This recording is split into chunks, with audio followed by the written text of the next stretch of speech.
Welcome to the Head Shepherd Podcast. I'm your host, Mark Ferguson, CEO at Next and Agri International, where we help livestock managers get the best out of their stock. Before we get started, a big thanks to our three fantastic sponsors.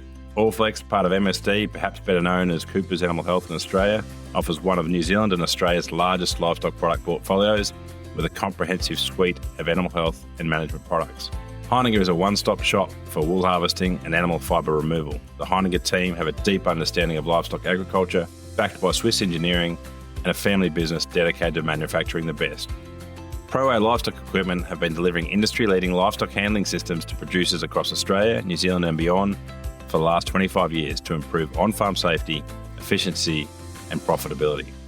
We are grateful to our sponsors for their support, helping us bring Head Shepherd to you each week. And now it's time to get on with this week's episode. Welcome back to Head Shepherd. You're with Ferg as usual. Great to have you listening along. I'm parked up on the side of the road in South Australia, been on the road for just about a week now, another couple of days, and then home for a bit. Then back doing a tour around. Obviously, busy time of the year. Ram sales are going really well. Great to have seeing those successes. Great to see a lot of grass around the country. I've driven from Sydney up north and then back down south. So I've seen lots of the east and seaboard and looking good generally. Obviously, there's a few tougher spots, but it's great to see so much grass around and so much opportunity. And be here for another 20, 30, 40 mils in lots of places during this week. So, fantastic. And congratulations to all those out there who have started off strongly with their ram sales. Hopefully that will continue. Yeah, this week, well, let's be honest, we're all on the road, so we haven't managed to do an interview. We had a couple that were lined up and haven't managed to pull him off. So you've got a Ferg's thoughts this week, and always good to sort of sit back and think about what I think is pertinent at the moment. And I guess I was, something we're working on at the moment, NextGen, which I've sort of talked about. If anyone wants to listen to a bit more of my backstory, Farm Owners Academy, so Hutch at the Profitable Farmer podcast interviewed me a few weeks ago or months ago now. And in that I mentioned about sort of the link between genetics and profit and how that's a real work on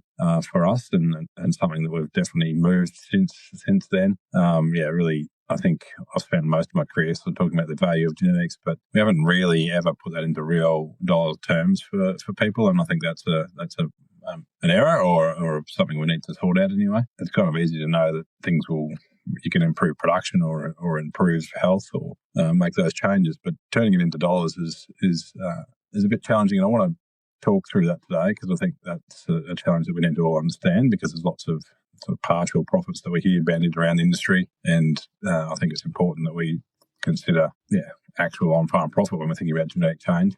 So what we have done about it is Tom McFarlane, who does all of our app and program development, is working on NextProfit. I think we must be getting up near double figures of the next suite now, but it's based on a bit of software we called Discovery, which was developed for the New Zealand Merino, which I think I talked about in one of my intros recently. But anyway, that was sort of a base, but it's now moved on to that. And thanks to a couple of clients and listeners, Annalise Keeley and Alan Rissman have put their hand up to help develop that bit of software. So it's good to have they're in quite different production systems, both Merino, but very different production systems. So it's good to have their involvement in helping us sort of pilot that and develop that. If you're also interested to be in the beta testing, then let us know. And I'm just chatting with James Trowbridge last night. He's keen to be involved. Georgia Pugh's been part of that as well. So we're getting a team together to kind of keep developing it. So where it's at now, it's set up to put in your farm inputs, and it gives you the value of each trait, so the sort of relative economic value of each trait. Why we're building it separately? I guess the best current model to use is John Young's AFO, or Australian Farm Optimisation Model, and it's got a lot of the things that we need in it, and it's got a lot of the research that gets added to the model. One thing that it sort of doesn't handle is differences in labour in response to genetics. It's increasingly got a lot of the sort of differences in energy balance as a result of genetics, but not necessarily the sort of labour component. And I think ideally we have all those things covered. AFO is a great model, and John Young's a great modeler, and as sort of the basis of a lot of what's happening across research across Australia has been around that modelling, and that's really strong stuff and really important. I guess there's a couple of things that we need to do, or we think we need to do. One, we need to put the model in the hands of farmers or consultants helping farmers, and that's a bit of a battle with something as powerful as AFO. And so it's this balance between doing things with enough biology represented, but also doing things that are also simple enough that we can then model into an individual farm. So a digital twin for each farm is kind of the way I'm thinking about it. That's probably just trendy terms for it, but really, if we can put in the aspects of, it's a partial budget, we can't cover everything, but on the livestock side, if we put in what the grass growth curve is, what the feed supplements are, when they can be fed, and then optimize the genetics for that production system is what we want to do. And so an individual farmer can add in their current genotype, and then we can look at what the value of changing that genotype would be, and try and do that in a way that doesn't have sort of false sort of profits, I suppose. It's easy to say, oh, well, an extra lamb is worth, whatever, at the moment, $10, $11, $12 a kilo, and so you can add that in, but obviously that extra lamb eats some grass, and so it needs to be part of the pasteurisation of that farm. That you having that lamb eats extra grass, and all of those things get added. That extra lamb creates a little bit more extra labour. There's a whole heap of things that some of them minor, some of them major, and it's really important that we cover them off. Yeah, so building out neXtProfit is all about trying to do the best job of reflecting on each farm, so we can go into individuals, individual clients, and work out what our appropriate trait weighting can be. Then that can go into neXtSelect, build that index out, and then use that across ram catalogues, bull catalogues, or individual breeding programs to make sure that we're lining up genetic change, is lining up with the most profitable outcome that we can model. Obviously, that will need some assumptions around pricing, some assumptions around labour costs, assumptions around chemical costs and stuff. And any modelling is only as good as the assumptions. But I think it's better than the way it's currently being done. There's obviously, as I mentioned, there's AFOs out there. There's other models that are used across the industry. I guess we're really keen to do the best we can to reflect the biology the best we can, and then build our indexes from there. But also use it as a tool to do breed comparison. If people, we often get questions, should I be doing this or should I be doing that in terms of breeds or options? And we can use this tool to model that, which was kind of the original way it was built for discovery. So looking forward to developing that out. I guess the key thing that's important that we're grappling with, I was reflecting recently around when I first left university, which is roughly 1 million years ago. It's just sort of a tick over 30 years ago now since I started university. But sort of, I guess, 25, 26 since leaving undergrad there at Melbourne Uni and heading into what was then PVI down around Hamilton. And one of my first jobs was going out doing weather trials. We had the Opta 2000, which was released not long after that, and so we were going around measuring micron at weather trials and weighing fleeces, which was a couple of good things in that, learning kind of getting the handle of wool and getting it linked to, when you handle enough wool with an Opta 2000, you kind of get pretty good at estimating what micron was.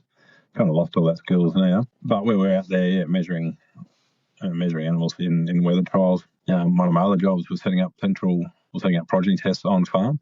So one thing I highly recommend for farmers is if they want to make sure they're on the right genetics, then doing a progeny test is a great idea. A different source or even a different sort of selection method within the source, using a different set of data or using some data, and then just keeping those progeny separate. There's a bit of nuance in that, making sure you set it up properly and don't bias your results accidentally. But having done that, it's a really powerful thing to do to see how genetics play out. But I was reflecting on often, and currently, I guess we've still got weather trials running and we've still got progeny test stuff running industry-wise. And I guess one thing that I'm really keen on is to make sure we're clear about what their purpose is. And their purpose is to have relative performance of traits. And in progeny testing, that's normally pretty good because you balance across the ewes and make sure they're all born in the same paddock and everything's the same.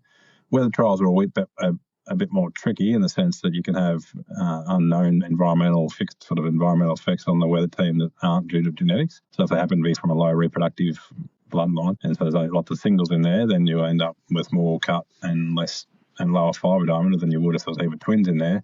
And that's not genetic, that's the environmental influence of being born a single or a twin. So there's things that can bias weather trial results. So there's things to check out. But really, really important that we say that we acknowledge that both progeny testing and weather trials are good for comparing traits if things are all corrected appropriately. And so the relativity of fleece weight, for example, in that is important, or relativity of micron can be useful, relativity of growth, relativity of fat depth, relativity of worm resistance. And that all works pretty well. And what we know enough now to know that there's not much G by E, genetics by environmental interaction. That means that those traits, independently of the environment, animals or size, will rank the same across those different environments for that trait. And so that's really, really good stuff, and why progeny testing has been around for a long time. That's kind of what the point of weather trials was.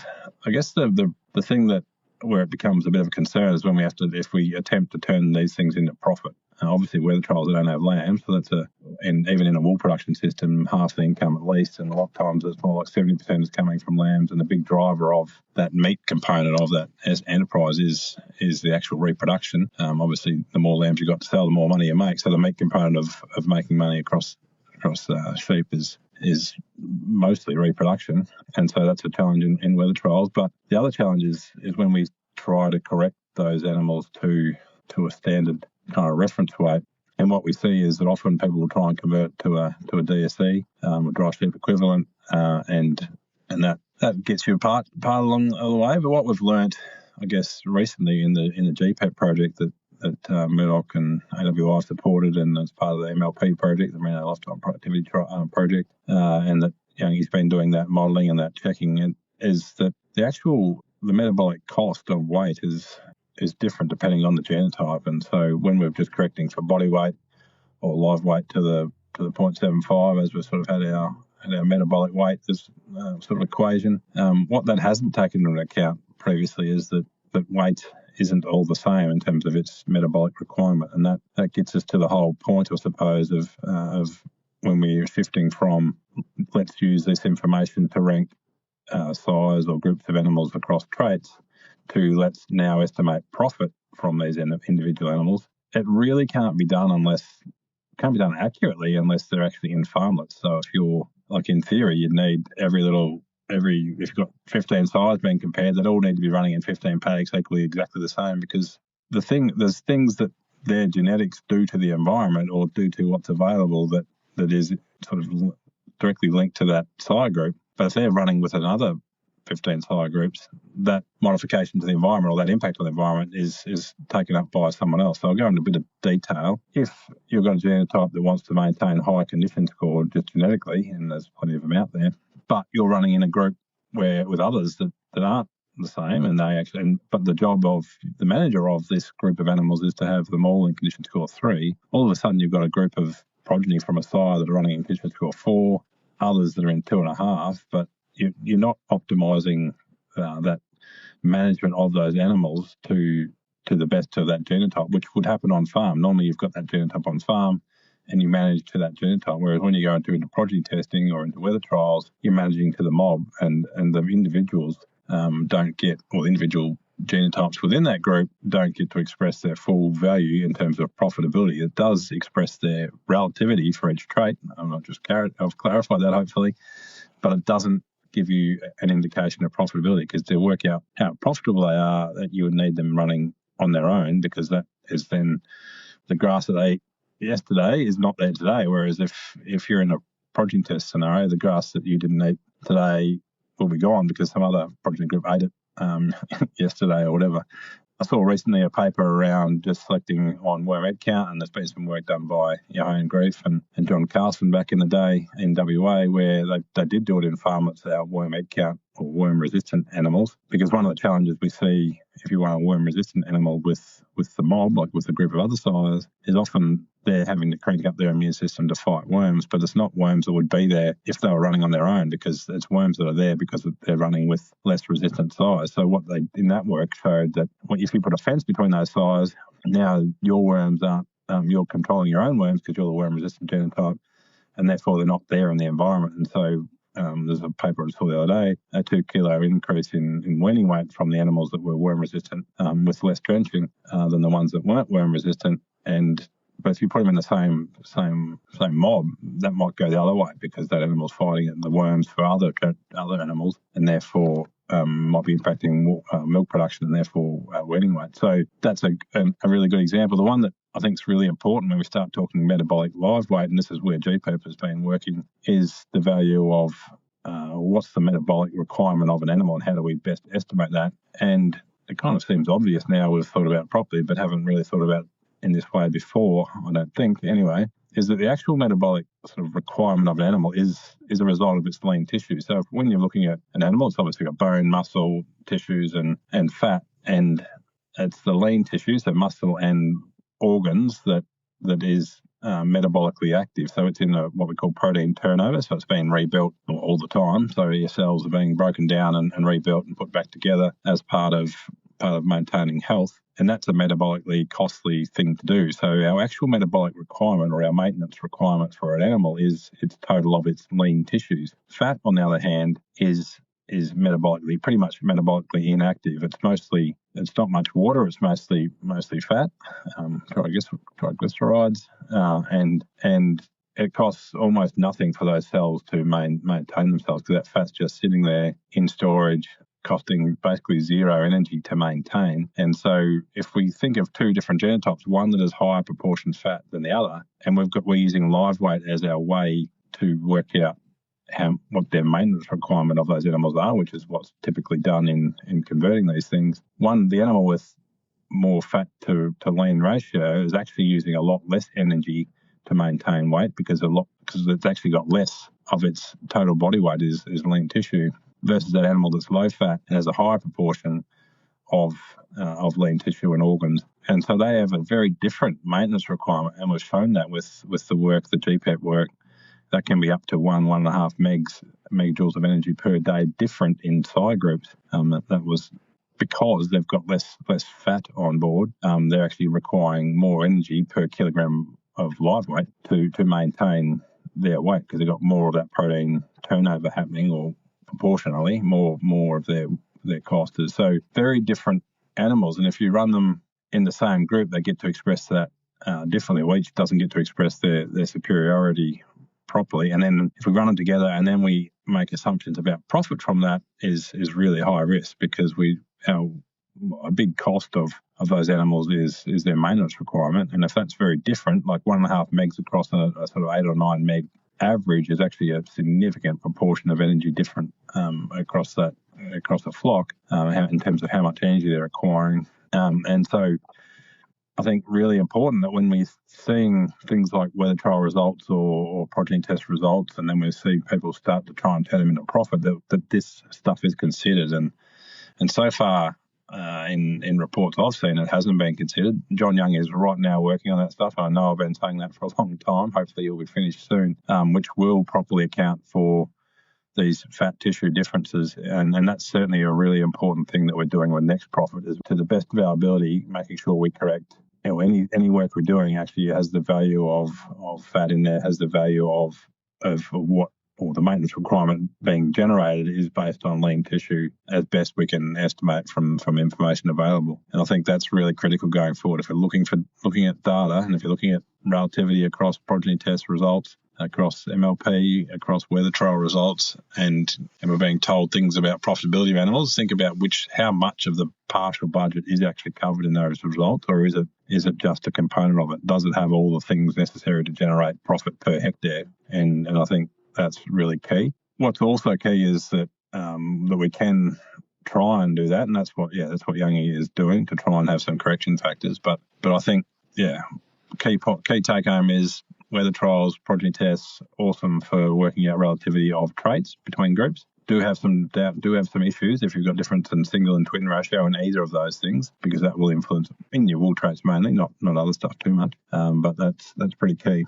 The other thing that's not taken into account in any of that modelling really is that labour component. If an animal does require extra interventions to stay profitable, stay healthy, that currently hasn't been handled, and it sort of feels like, you can't really do that because it's only a proportion of the mob. But we still need to try. We still need to make our best attempt to say, well, if this animal is more likely to get daggier, is therefore more likely to need crutching, is therefore more likely to need chemical treatment, or get fly struck, then we can put a value on things like dag, or things like worm resistance, or a thing like wrinkle, or things like breach cover and stuff that we know have an influence, but are difficult to value because they're sort of it depends on the season, whether it's a fly season or not, whether it's how it expresses. Not easy to value, and you can kind of get like into a thought process, kind of like where the end of the universe is. Like it kind of feels a bit that way when you start digging down into this stuff. But I think that isn't an excuse not to try, and so that's what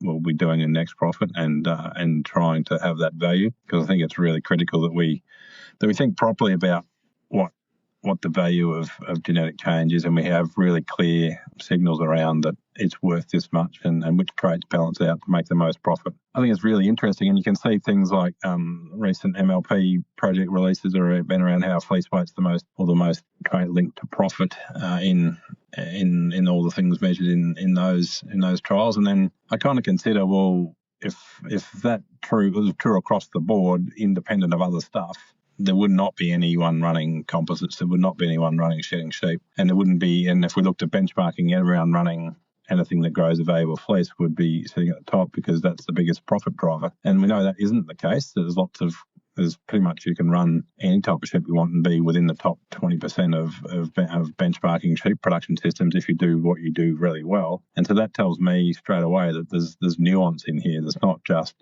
yes, fleece values and the biggest driver of everything. Can be a big driver and in some production systems, but isn't always, and isn't big enough, or the gap isn't big enough to say that if you grow wool, you're going to make the most money. Not saying you won't be, but there's also plenty of evidence that it's not necessarily how it plays out. So I think, and we wouldn't have seen the change in production systems, the change in sheep types across our industry if all of that shift away from fleece weight or away from animals that cut lots of wool was reducing profitability. Farmers aren't crazy. They're not going to walk away from money, but they will walk away from work, and they will walk away from animal welfare battles and how that links to their profitability. So I think we've got to really consider it in a holistic way when we're thinking about how we value traits, and they've all got value, and that value shifts depending on the production system, depending on the sheep type, depending on that particular year.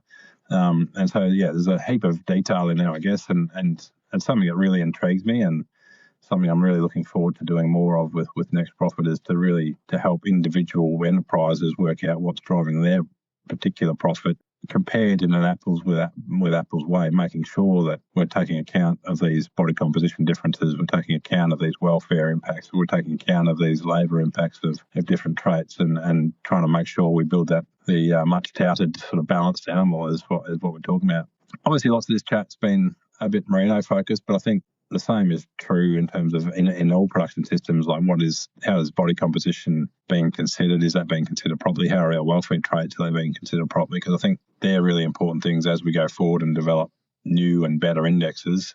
We make sure we have all of these things accounted for. And this wasn't intended to be a belt up of any particular way we've done it before. We've done what we've done. We've compared how we've done things. We just need to take this new information and use it as best we can when we're trying to convert results into profit. And I again caution you against trying to do things in trial land, in progeny tests and in weather trials, trying to move into making estimations of profit when we've only got part of the information covered, or when we've got genotype confounded with environmental differences, or genotypes that are impacting other genotypes within that group in an unfair and biased way. So really, I think really key stuff going forward. Really looking forward to it, and hopefully that's made a bit of sense. It's been fun thinking about it. I'm going to write about it a little bit more as we go into the newsletter. Yeah, as I mentioned at the start, I'm on the road the next few weeks, really, getting around a few open days, getting to Pudginook and Mumblebone for their open days, doing a trip into Queensland, into WA, back into Vic, then up into New South Wales. So if you happen to be on that path and keen for a yarn, hopefully we can work something out. Over and out for now. The running's been good this last few days, so cranking through the Ks. So we're getting the 26 2000s keeping moving. So we're looking forward to well, not too many months to go. Got broken the bracket. We're over the 1,300k mark, and looking forward to continue to crank those Ks out. Cheers. Thanks for listening, and thanks again to our three fantastic sponsors. Heinegger, who are proud world leaders in the manufacturing and supply of professional sheep shearing and clipping equipment. Allflex Livestock Intelligence, part of MSD Animal Health, offer extensive livestock product portfolio focused on animal health management, all backed up by exceptional service. ProWay Livestock Equipment offer turnkey solutions from design through to professional installation and specialise in facilities that are tailored to your specific operation for all livestock species. We thank these three great companies for their ongoing support of the Head Shepherd podcast.